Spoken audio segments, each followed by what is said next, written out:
So, are you ready to find your focus mojo? Jamieson-Folland, the lifestyle aligner, beaming in with an important message, I believe, at any time, but particularly when we're starting out the week, or we're starting out the month, or the quarter, or even the year. So this is rather timely, given that we're still at the beginning of the year, in this whole new, I think of it as like turning over a fresh new leaf. Yeah, so here's the question.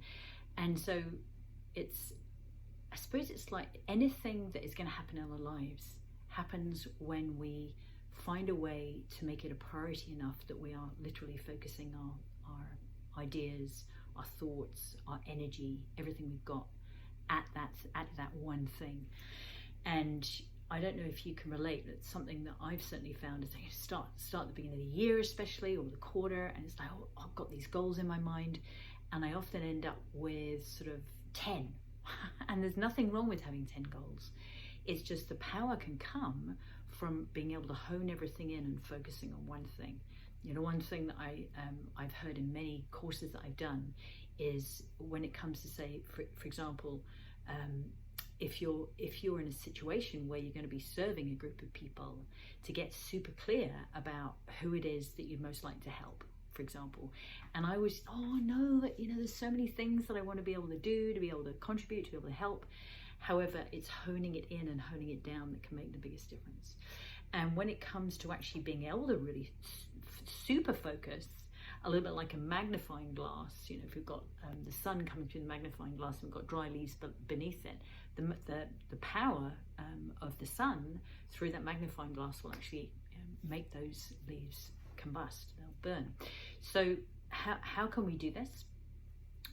By getting something, or the biggest thing that I find is when it's something that I'm saying that I want to get done, that I really desire to get done. So there's a really strong why. You sometimes hear it heard, you know, so what's your why, or the reason to do something? What's the desire? What's the reason to do it?